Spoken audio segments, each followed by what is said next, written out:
Sejam muito bem-vindas, muito bem-vindos a mais uma edição do nosso Musicast RN, esse programa aí que tenta fazer um apanhado geral da produção cultural, musical no RN. A gente tem visto pessoas dando depoimentos desde a parte instrumental, a parte de design, a parte de técnica e os artistas que permeiam todo esse cenário da nossa música. E hoje, recebendo aqui com a gente a Tanda Macedo. Obrigado, Tanda, por ter vindo. Obrigada a vocês. Estou muito feliz. E assim, a gente começa, antes de mais nada, agradecendo ao Governo do Estado, aos nossos patrocinadores, né, a Nacional Veículos e a Freeway, que sem eles a gente não conseguiria botar esse projeto na mesa. E é uma satisfação a gente falar sobre arte. A gente tem tanta coisa para falar, desde a Roda Potiguar de Forró até o Amor de Barro, muita coisa e muita coisa que vai vir também. Mas a gente, geralmente, aqui no programa, a gente está indo lá atrás, tentando entender essa coisa, quando é que a música chega, como chega, o ambiente familiar, a coisa do desenvolvimento e esse encontro com a música. Vai falando um pouquinho aí lá atrás, vamos olhar no retrovisor um pouco. Eu venho de uma família de pessoas que são todos muito bons ouvintes, né? Então, assim, eu acho que esse é o primeiro passo de a gente ter uma escuta mais apurada.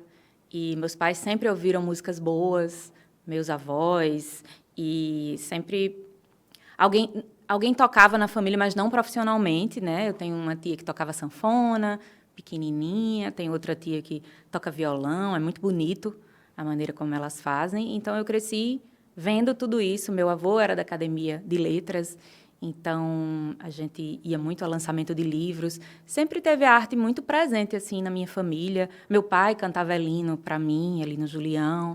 Então eu fui conhecendo assim esse mundo muito naturalmente. E sempre fui Tanda, porque na minha família todo mundo me chama de Tanda, né? E aí hoje que eu uso esse apelido profissionalmente, mas eu venho dessa família que gosta de música boa, que escuta música boa, que enfim, é envolvido em arte de alguma maneira, seja profissionalmente, como o meu avô, que era da academia, como pessoas que escutavam músicas e tocavam em rodas de viola, enfim. E fui crescendo, meu pai da universidade, então já não tinha mais condições assim de ter babá, de ter gente em casa, então ele jogava a gente na escola de música, porque os filhos dos servidores tinham mais esse privilégio, né, assim, de ter uma cota destinada para os servidores. Então, eu fui para o CIARTE, um curso de iniciação artística, que hoje minha filha formou também. Eu e minhas irmãs, então, eu fui para o coral, minha irmã foi para o violão, a outra para o piano. Então, a gente foi estudando música, não profissionalmente, mas, assim, a nível de iniciante, né? E foi assim que eu fui me envolvendo nos corais. Estudei administração, depois estudei psicologia, fui fazendo as minhas especializações e sempre com a música presente. Quando era um casamento de alguém, pediam para eu cantar, nada profissional. E aí surgiu a oportunidade de eu começar a cantar em roda de samba, um convite de uma banda que uma vocalista tinha saído, e me chamaram. Eu achei estranho, porque eu nunca tinha cantado assim profissionalmente para ganhar dinheiro. E começou assim, em rodas de samba, cantando 3, 4, 5 horas, para ganhar muito pouco, porque, enfim, cantando na noite, né? E as pessoas nem prestavam muita atenção, porque está todo mundo conversando ali, mas eu fui iniciando. Até que chegou um momento que eu não sabia se a música era realmente a minha escolha certa, porque, assim, era muito cansativo cantar nessas rodas, para ganhar muito pouco, então eu sabia que não era uma escolha para a minha vida, né? Mas quando o bichinho da arte morde a gente, não tem jeito. Eu fui trabalhar numa fundação de cultura, trabalhei 11 anos, conhecendo as leis de incentivos, editais culturais, e fui entendendo que existem outros meios para que os artistas se consolidem até, iniciem na música, mas tenham alguma esperança de um trabalho com uma estrutura melhor, um trabalho mais digno. E foi aí que eu começou a reacender em mim o desejo de fazer música de verdade, profissionalmente. Então, eu já era muito inserida nessa coisa do forró, da cultura nordestina. E aí eu pedi exoneração desse trabalho e escrevi meu primeiro projeto, que foi uma pesquisa em homenagem a Elino Julião, e fiz uma temporada na Casa da Ribeira. E eu achei que não ia dar ninguém, né? Só meu pai e minha mãe, assim. Fiz 2 dias ainda, bem atrevida. E, para minha surpresa, tinha fila de espera nos 2 dias, né? Eu estava falando de Elino, sob uma perspectiva feminina, que era diferente já, e na ocasião que eu fui pesquisar, somente Chico César tinha feito um tributo a Elino, talvez Silvério Pessoa, em Recife, mas ninguém tinha feito. Muitos artistas fazem homenagens, mas assim, um show todo destinado a ele, com temporada, com uma pesquisa mesmo, foi o primeiro. Então, para minha surpresa, foi um sucesso. E a partir daí eu disse, eu vou cantar forró, eu quero isso para a minha vida e vou viver disso. Tanto que não consigo muito atender, porque realmente a música toma 120% do meu tempo, da minha vida, da minha criatividade. E eu trabalhei muito tempo com produção cultural, então eu conheci um pouco dos bastidores. E eu acho que foi muito importante para eu entender que a música era um negócio, né? Que a música, para eu chegar, para eu ter um alcance legal, eu precisava fazer muito bem feito, mas eu precisava empreender, porque sem essa pegada de empreender, quando a gente é sozinha, numa capital que pouco se investe em cultura ainda, né? A gente está num avanço bacana, mas a gente ainda é muito pouco para o que a gente precisa, para a quantidade de artistas e de pessoas que vivem da arte, da cultura. Mas eu entendi que era ali, meu caminho. Aí comecei. Em 2015, eu decidi cantar só forró, cantar música nordestina, representar mesmo essa bandeira. E deu muito certo. Depois já me chamaram para a orquestra, logo depois desse movimento de Elino, a Orquestra Sinfônica fez uma homenagem a Elino, e eu fui uma das cantoras convidadas. Então, foi tudo muito rápido, né? Quando eu decidi mesmo viver de música, foi um pouco rápido, porque eu acho que foi uma base construída com cuidado. Então, hoje eu fico muito feliz, assim, de ver como as coisas aconteceram, de como os convites foram surgindo. Quer dizer, foram me chamar porque eu fiz uma pesquisa sobre ele, e aí eu fui para o palco do Teatro Riachuelo com uma orquestra, que eu nunca tinha pensado que eu poderia, né, cantar num espaço, num lugar desse. E aí eu comecei a ver que era possível. E aí fui indo mais, fui colocando outros projetos nessa perspectiva, né, do forró, enfim. Tanda, Por aí. Tem uma coisa que é muito interessante. Você está falando e aqui na cabeça já vem... a gente começa a entender algumas coisas do teu desenvolvimento de carreira, né? Porque você, num determinado momento, o que todo mundo desenvolve para depois entender esse lado do negócio de música, que a gente fala muito aqui sobre isso. O negócio da música, antes de tudo, é um negócio, né? Então, se você for só artista e não entender o que cerca tudo aquilo, e o que parece que é muito cedo, você meio que inverteu os papéis e diz, espera aí, deixa eu fazer esse entendimento do que é o todo para ver, e isso é muito interessante. E eu vou dizer para você, 90% dos artistas acho que talvez não tenha esse entendimento tão cedo, né?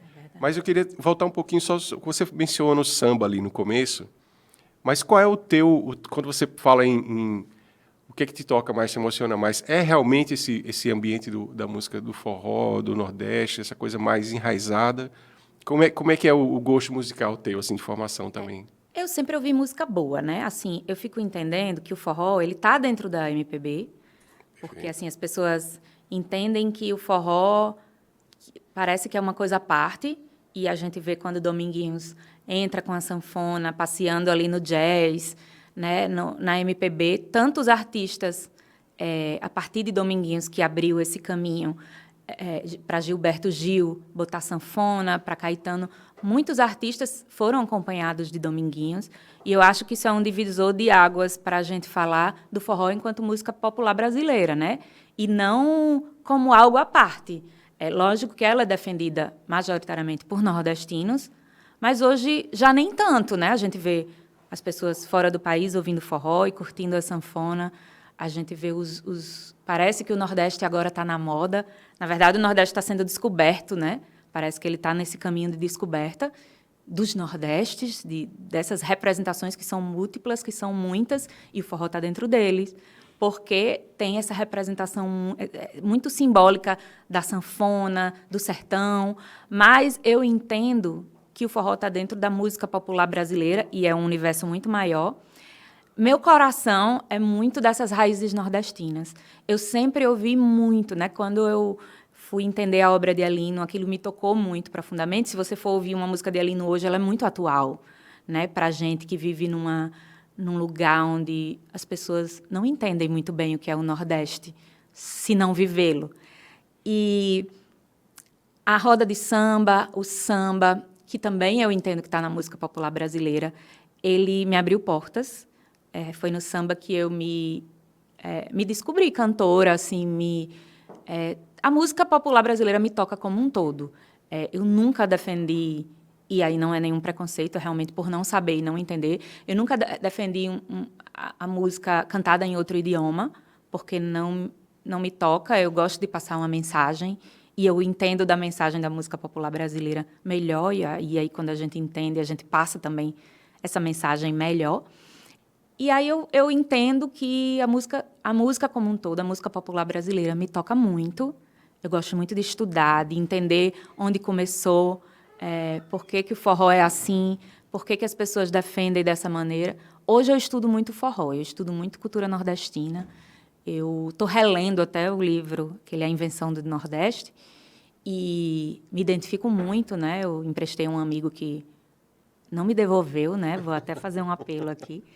E ele ficou com o meu livro porque já estava todo marcadinho, eu tive que comprar outro, então estou relendo para remarcar o livro. Mas eu acho que é isso, a música me toca como um todo. Hoje eu estava ouvindo, cheguei até aqui cantando, né, uma música de Los Hermanos, de Marcelo Camelo, que também eu sou muito fã.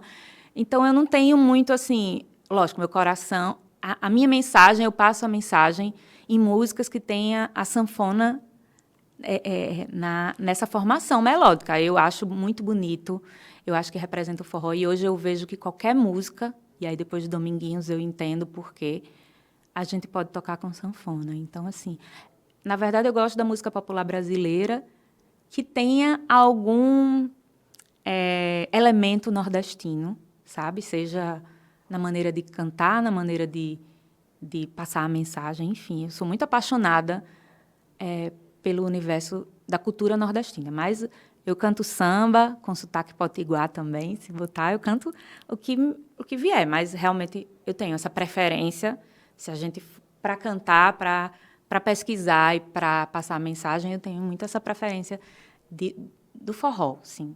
Interessante que você vai mencionando alguns nomes e a gente vai conseguindo traçar uma linha muito clara, né? Você tem Dominguinhos, aí você avança esse tempo todo, você tem o Mestrinho, você tem gente reinventando, relendo, mas sem deixar de reverenciar, né, toda essa linhagem, né, da música.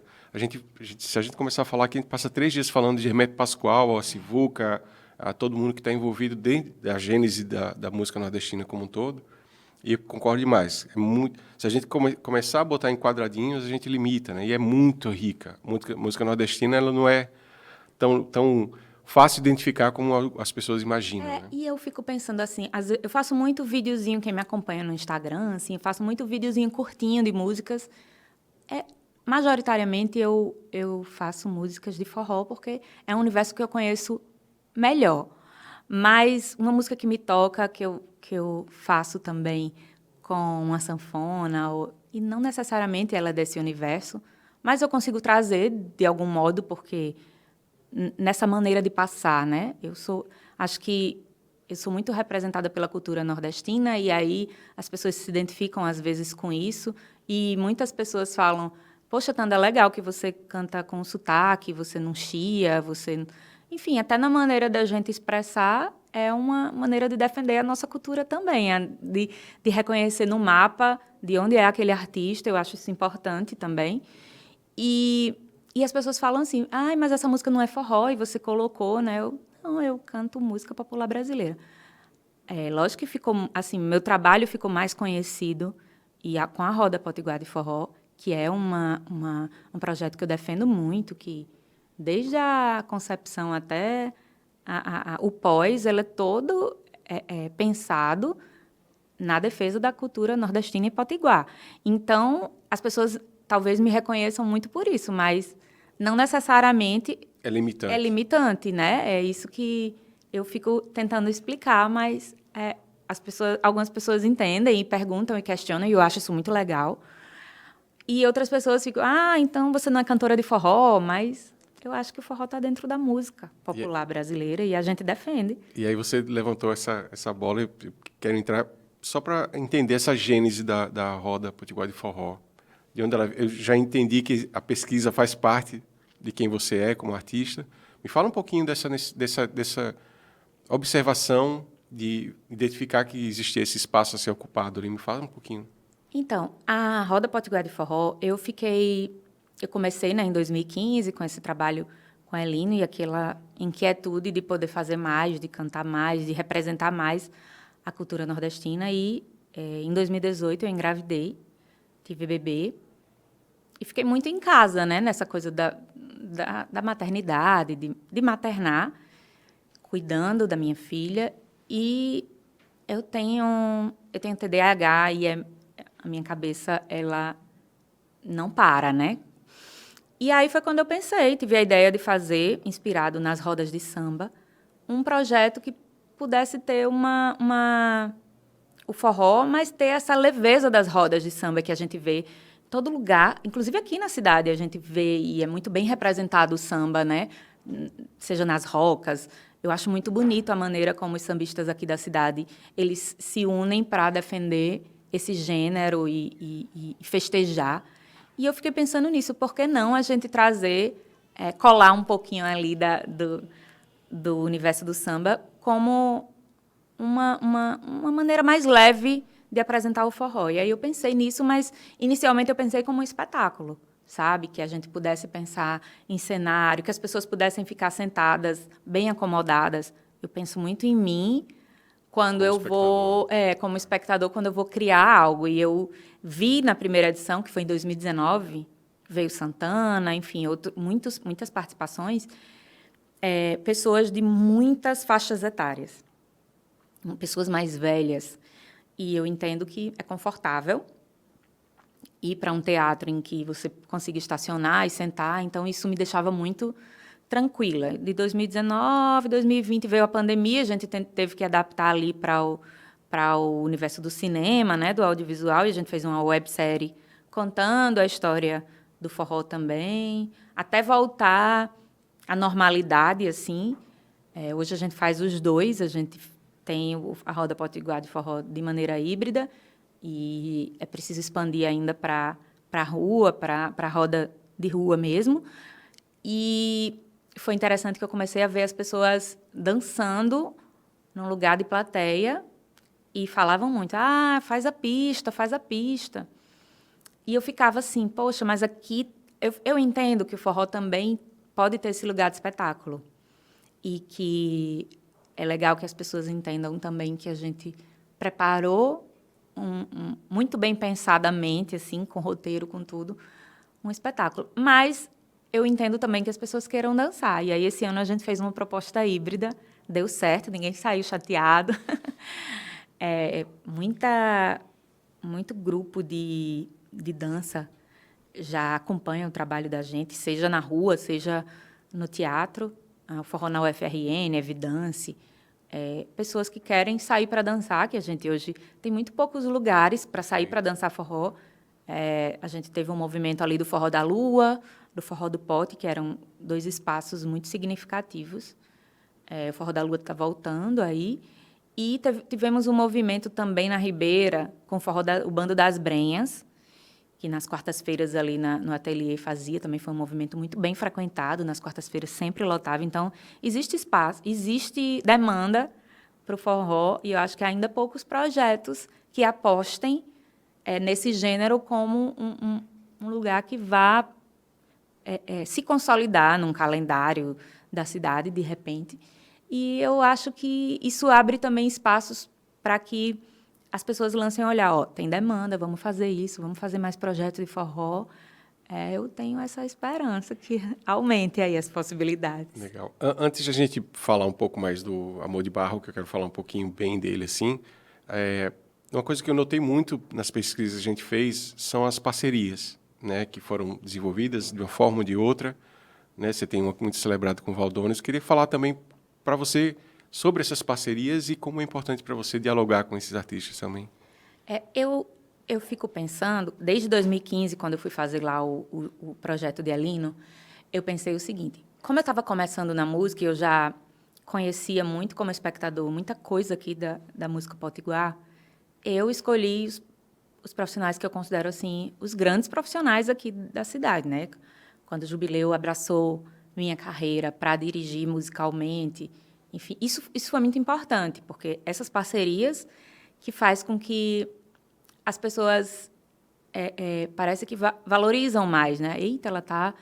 Então, Uma chancela, né? Uma uma. validação. Então, quando ele aceitou dirigir meu trabalho, que foi muito generoso, né, da parte dele, que ele podia não, ele é uma pessoa extremamente ocupada e eu acho que ele entendeu que era uma mensagem bonita, ele conviveu com Elino.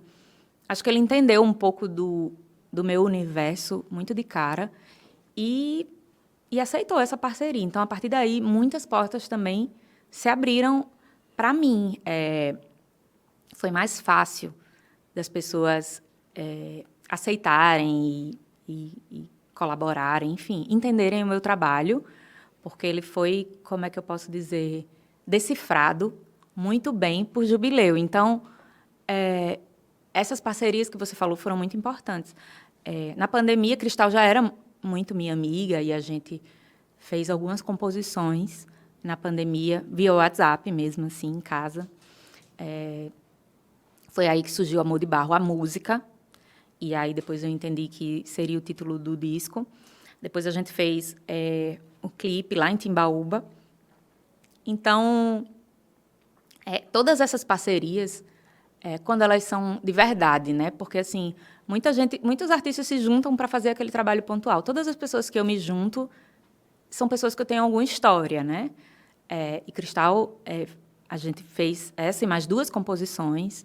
Foi também que despertou o meu lado compositora, que ainda era muito pouco aflorado. E foi fluindo, assim. De repente, Valdones veio para a Roda Potiguar de Forró, a gente ficou muito amigo, inclusive foi ele que roubou meu livro, A Invenção do Nordeste. E foi muito natural, assim, a gente pensava muito parecido sobre a questão da condução da carreira, lógico, ele numa proporção e num alcance muito maior. E um dia eu estava em Fortaleza, eu sempre mandava alguma música que eu gostava, ele também. Eu mandei essa canção, que foi Nossa Rotina, e ele achou a canção massa, assim. E aí, outro dia eu estava em Fortaleza, ele fez, Tanda, vamos gravar? Aí eu disse, vamos. Foi muito natural, assim, não foi uma coisa planejada, não. Ai, eu quero gravar essa música, não. Aí a gente gravou, ficou legal, vamos lançar. E aí ele estava aqui, eu disse, vamos gravar um clipe, já que a gente quer lançar no Dia dos Namorados. E aí fomos, toda a equipe, eu, meu esposo, a esposa dele, dando assim alguns pitacos também, que a gente achou importante. Até tem uma história que é engraçada, que meu marido chegou e disse, vocês vão lançar isso no Dia dos Namorados? Valdana, vocês não estão olhando apaixonado um para o outro? Aí, meu esposo é policial, né, federal, e ele sempre anda com arma. E ele, Tanda, seu marido quase apontando a arma para mim, mandando eu olhar com cara apaixonado para você. E aí ele conta essa história, né, de um jeito bem engraçado. Mas foi legal, assim, a gente ter essas participações. E depois disso aí, pronto, essa canção foi um grande divisor de águas, porque fez com que meu trabalho tivesse um alcance maior, fez com que a gente, na academia do Prêmio Multishow, fosse olhado. Então, foi um trabalho que concorreu a um prêmio muito importante, que até então ninguém daqui tinha concorrido, nenhuma mulher, nenhum representante, e eu fui lá para o Rio. Fomos muito bem votados. E só em ter concorrido foi um grande prêmio, assim, um grande reconhecimento, assim, de um trabalho que vinha sendo feito com cuidado, com muito carinho, assim, e com esse pertencimento de nordestinidade. Então, eu acho que foi também tudo muito natural. Todas essas parcerias, espero que venham mais e que Deus continue colocando assim no meu caminho essas pessoas que vão abrindo essas portas, sabe? Deixa eu pegar carona nessa coisa do Prêmio Multishow, porque é interessante a gente falar sobre exposição e alcance, né? A gente está falando muito sobre isso. E aí eu vou pegar uma caroninha que você falou antes sobre percepção do todo de mercado, né? Fala um pouquinho de como você viu essa oportunidade e como você usou para alavancar também esse momento teu. Como eu entendi essa indicação como um prêmio, eu aproveitei essa oportunidade para divulgar essa ida muito, né? Divulgar o trabalho, pedir voto. Muita gente compartilhou na época. E eu entendi que era um prêmio e eu abracei como um prêmio. E eu acho que foi importante a maneira como foi divulgado também, os apoios que eu tive do governo do Estado, divulgando também ali junto comigo, a Prefeitura do Natal. Eu acho que foi a maneira como eu entendi, como eu recebi essa indicação, que fez com que fosse divulgado como praticamente um prêmio, assim. E aí, a partir daí, muita coisa mudou, assim. Mudou a maneira que parece que eu me sentia mais segura também. Esses reconhecimentos, eles são importantes para fazer com que a gente se sinta mais cantora, num lugar em que as oportunidades são poucas, então a gente está ali testando também muito pouco dentro da cidade, profissionalmente, que situações são essas. Então, esse prêmio fez eu entender que não, é esse o caminho, eu sou cantora mesmo, vamos continuar, e traz mais segurança para o trabalho, no palco. Eu queria concorrer mais prêmios. E é engraçado, assim, a gente... essa construção de carreira, ela vem bem... É muito pensada, muito cuidada, muito inteligente da sua parte. Mas fala um pouquinho dessa composição, desse pensamento. Você começa a compor com Cristal, vem algumas parcerias, mas a ideia de fazer um disco completo, como é que foi esse momento e como é que foi esse processo de gravação também? Eu sentia muita falta de ter esse trabalho autoral, né? Porque eu acho que isso é o que diferencia muito o músico que canta na noite e faz cover, que é muito interessante também, é um caminho muito válido, mas eu queria mais, assim, eu queria passar a minha mensagem, queria lançar, assim, o filho mesmo, o disco. E depois, aí, Amor de Barro, vieram mais outras 2 composições, e aí eu conheci um sanfoneiro da Paraíba que tem músicas lindíssimas, e gravei coisas dele, que é o Lucas Dan, da banda dos Fulanos, lá da Paraíba, que é uma banda incrível.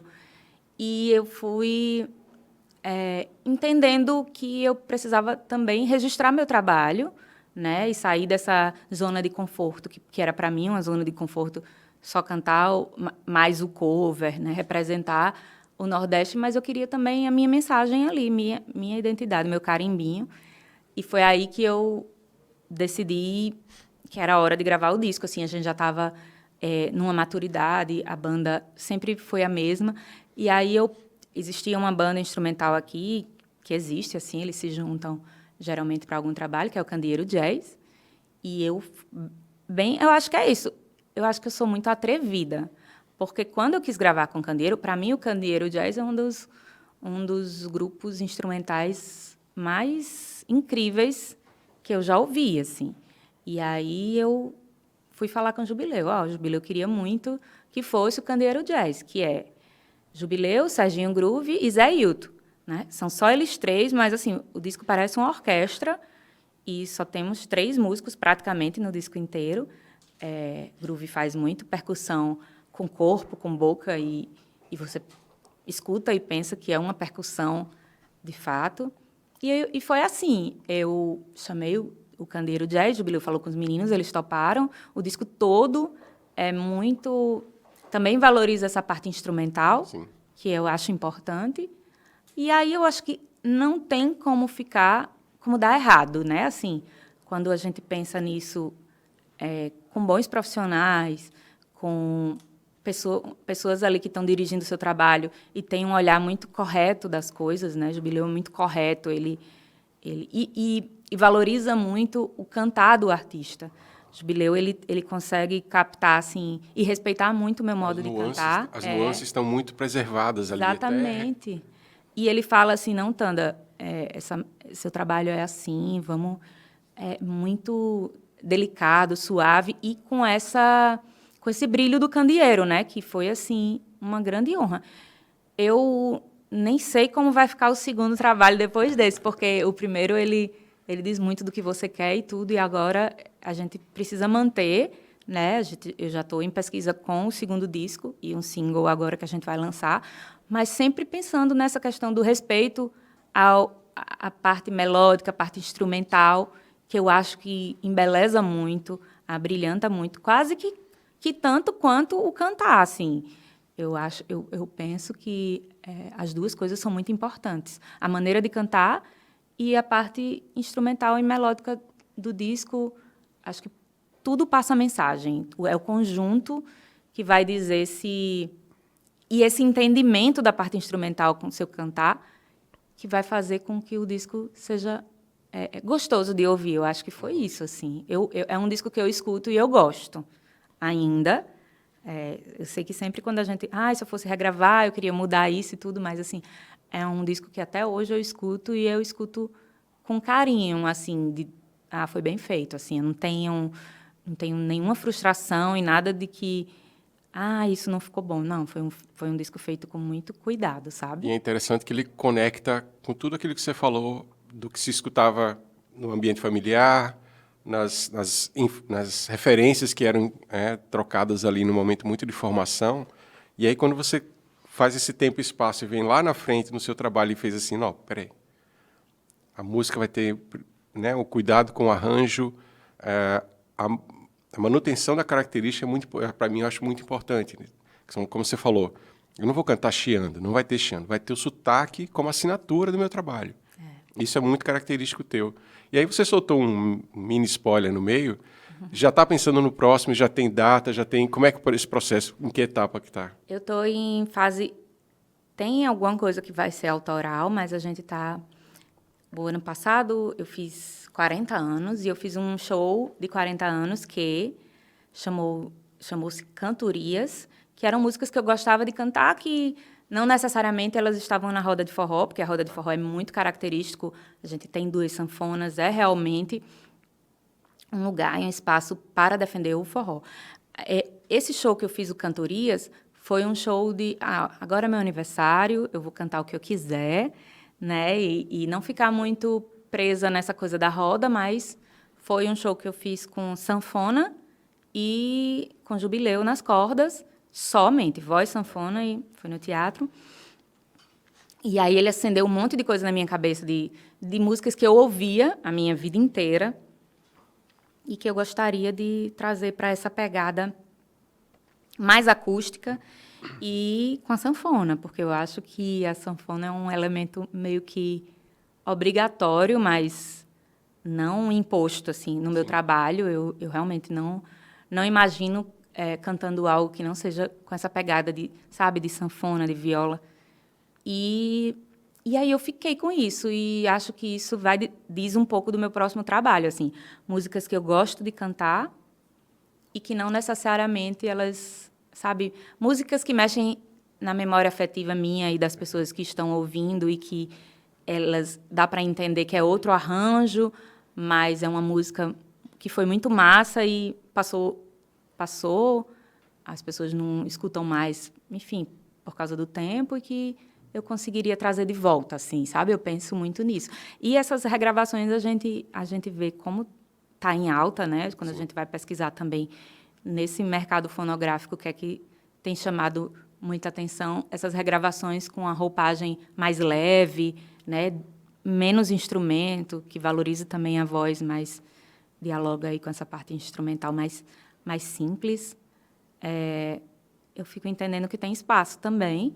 E eu fiquei muito apaixonada por esse show, sabe? Eu entendo que vai ser muito parecido com o próximo disco. Abriram portas para novas possibilidades. Daqui a pouco... E é isso, quando você cria vamos dizer assim, esse filtro dos arranjos, da inclusão do acordeon, das cordas, acaba sendo assinatura tua. E o que o artista mais quer é algo que seja seu, né? Como referência, como leitura. E fica muito claro quando a gente acompanha teu trabalho e ouvindo seus discos e vendo as letras e vendo essa que a gente aprendeu hoje, nesse lado de pesquisa muito, muito forte, muito profundo, né? E a gente já tenta imaginar o que vem pela frente aí. Tanda, a gente queria agradecer demais a tua participação. Eu que agradeço. A produção tem uma pergunta para fazer. Tanda, essa galera que veio já tocar com você na roda, quem você era fã mesmo, de olhar e falar, caramba, tá cantando comigo, olhei aqui do lado, tá cantando comigo? Todo mundo assim que eu chamei, eu tenho um carinho, tanto participações daqui, que eu tinha muita vontade de cantar, como Cristal, Dani Cruz, Dani Fernandes, enfim, Severo lá de Mossoró, mas assim, eu ia para todos os shows de Santana, de ficar assim no pé do palco, de decorar os poemas com as minhas amigas, e ele olhava assim nos shows e ficava muito impressionado, porque a gente ficava decorando os poemas que ele fazia no palco, e a gente sabia cantar todas as músicas. Santana foi alguém assim que me emocionou muito quando veio, porque eu tinha essa história, assim, desde a adolescência, de acompanhar. Onde tinha Santana por aqui, eu ia com as minhas amigas, né? Acho que ele foi assim, e foi a primeira participação da roda, que foi logo em 2019, eu já tentei trazê-lo. E a Eliane também agora, na última roda de forró, eu nem acreditei, assim, que estava dividindo o palco. E Valdones, assim, pela amizade, né? Pela generosidade dele de também olhar para o meu trabalho com carinho e abraçar isso mesmo, assim. Ele tornou-se um amigo, mas alguém muito importante na minha carreira, na minha vida profissional e pessoal. Ele é um amigo hoje, mas é alguém que teve um carinho de tantas outras histórias, olhar para a minha história e dizer, legal, isso daqui, vamos fazer isso junto. Então, Mestrinho também veio e eu sou muito fã do trabalho dele. Eu acho que todas as pessoas que vêm para a roda de forró, elas têm essa história. Mas, assim, de início, eu citaria Santana, porque eu tinha, assim, foi muito emocionante. Todas as outras também, mas como ele foi que abriu, assim, as portas das participações, digamos assim, ele que inaugurou, acho que ele foi bem emocionante para mim, poder fazer um trabalho com ele. Fui em Recife na temporada do show de Valdones, que ele me levou para fazer uma participação, Santana estava lá, e eu, Tanda, sim, olha, eu cantei com ela em 2019, eu achei, assim, muito... eu estava fingindo costume, mas estava muito emocionada. Esses momentos são definidores, né? Quando você consegue estar nesse mesmo ambiente, e a gente tem uma coisa de um olhar meio como se não pertencesse a esse lugar, né? E quando você se dá conta que não, a nossa arte produzida aqui, e a gente fala muito, costura muito no podcast que a gente está fazendo, que é identificar essa água que tem no Estado, nos artistas, nos músicos, nos agentes de cultura como um todo, né? Que a gente tem essa leitura e tem muita coisa a ser falada, a ser divulgada, muitos artistas, e você estando aqui com a gente abrilhanta aqui essa passagem. Eu queria só perguntar uma coisa. A gente tem dentro das plataformas de streaming lá o seu obra. Tem algo fora que não está lá que pode ser disponibilizado, algo que alguém possa procurar? Tem em todas as plataformas o Amor de Barro, que são 7 faixas. Eu fiz participação em outros discos também, né? Vinícius Lins, que gravou O Tempo de Deus, em 2 canções, uma nossa, autoral, e uma dele que eu acho muito bonita, que intitula o disco, que é O Tempo de Deus. Eu tenho participação no disco dele, tenho participação no disco de Alexandre Moreira, que é um grande músico, um instrumentista aqui da cidade e cantor. E tem músicas minhas gravadas por Camila Mazizo e por Andiara Freitas. Assim, esses trabalhos mais espalhados, né? Mas o disco mesmo meu tem esse. Nossa Rotina tem também no streaming e no YouTube o videoclipe, para quem quiser acompanhar, é bem bonito. E é isso, assim, espalhado, mas meu trabalho mesmo, assim, autoral, está nas plataformas. Por que eu levantei essa bola? Porque, assim, a gente volta um pouquinho do que a gente comentou sobre o entender o todo, né? Os artistas hoje em dia, como eu falei, não adianta só ser artista, ele tem que ser um pouco de empreendedor. E com essa loucura que a gente está vivendo das redes sociais, serviços de streaming, tudo isso, né? Então, entender esse jogo como um todo faz com que a carreira tenha uma longevidade, ou não tenha uma constância, não tenha. Como é que você, para a gente encerrar o papo, mas só para entender como você vê esse momento que a gente está vivendo, tanto de consumo, que é uma coisa que é muito importante para você, né? Desde voltando para casa, aquela coisa do ouvir a música boa, leia-se boa qualquer tipo de música, né? Contando que tem ali seus elementos que se tornem isso. Mas fala um pouquinho como você vê todo esse momento que a gente está vivendo, como se trabalhar com música nesse ambiente de hoje. Quando eu entendi a música como um negócio, né, que foi lá atrás, e por isso que a gente faz com muita seriedade, eu estudo muito assim as áreas diferentes da música, né, seja parte de marketing, seja o que é que está legal nas plataformas digitais, como é que essa música está chegando nas pessoas. Agora vai ter uma música minha num filme, né, que um diretor de cinema pediu para autorização para usar num filme muito legal, né? E eu entendi isso. Ele ouviu a minha música de alguma maneira e entendeu que combinava com a mensagem que ele queria passar. Então, isso para mim foi muito gratificante.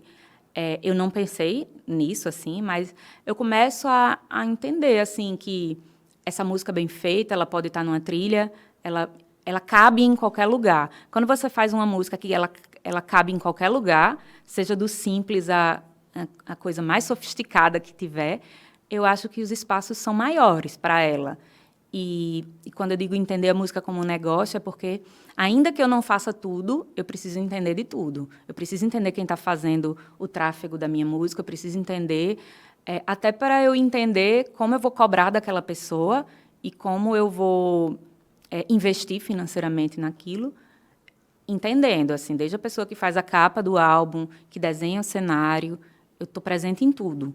Ainda que não seja eu que assine, eu gosto que tenha essa identidade, que dialogue com toda essa história que a gente contou aqui, porque eu acho que é muito importante e faz com que a gente se sinta pertencente de fato. Foi a construção de tudo isso que fez com que eu me sentisse artista de verdade, no sentido de, às vezes, parece meio pretensioso e meio atrevido quando as pessoas te perguntam o que você faz e você responde que é artista. Eu sou cantora. Não, mas você faz o quê para ganhar dinheiro? Eu sou cantora, eu optei, eu escolhi. Então, assim, hoje eu me sinto mais pertencente. É diferente daquela menina de 2015, que chegou e não sabia muito bem o que era. Foi a construção de tudo isso e o entendimento de todas essas áreas, entendendo o que o meu iluminador estava pensando para o que está no palco, e entendendo quanto eu estou pagando para ele. Enfim, eu sei o que é tudo que está ao meu redor, ainda que não seja eu que faça. E entender o mercado, entender o que... Porque hoje a gente está vendo que entender o mercado faz com que as pessoas olhem para a gente, o que é muito difícil. É por isso que eu acho que a gente tem tantos nordestinos hoje sendo bem representados nos lugares, porque essas pessoas que pensam as carreiras dessa forma, elas têm sido olhadas, têm sido ouvidas. Então, e hoje, com essa coisa da globalização, da internet, a gente não tem muito que estar num lugar específico para que o nosso trabalho seja ouvido. Então, quando você faz um trabalho quando você entende do seu negócio e você faz um trabalho com cuidado, entendendo que ele cabe em qualquer lugar, ele vai caber. Assim, ele vai as pessoas vão lançar o olhar para isso de alguma maneira, mesmo que seja para escutar e entender sua mensagem em casa, ou para colocar numa trilha de um filme, por exemplo, sabe? Eu acho que ele caber em qualquer lugar. É engraçado que a gente passou por música, a gente passa por negócio, pesquisa, mas a gente percebe também que tua carreira está em franco desenvolvimento, então tem muita coisa pela frente, né? A gente espera que 2025 seja muito prolífico aí, com muitas coisas. Se quiser. E, Tanda, muito obrigado por ter vindo aqui participar com a gente no Musicast, um orgulho para a gente. Obrigada a vocês e espero que também, o ano que vem, tenha muita arte e muita cultura aqui no Rio Grande do Norte, que a gente tem muitos artistas incríveis, ainda que precisam ser olhados também. É isso, agradecendo ao Governo do Estado, os nossos patrocinadores, a Nacional Veículos e a Freeway, a gente agradece mais uma vez. E é isso, vamos para mais novas discussões, novas conversas, novos artistas. Esse aqui é o Musicast RN, um abraço, gente, até a próxima.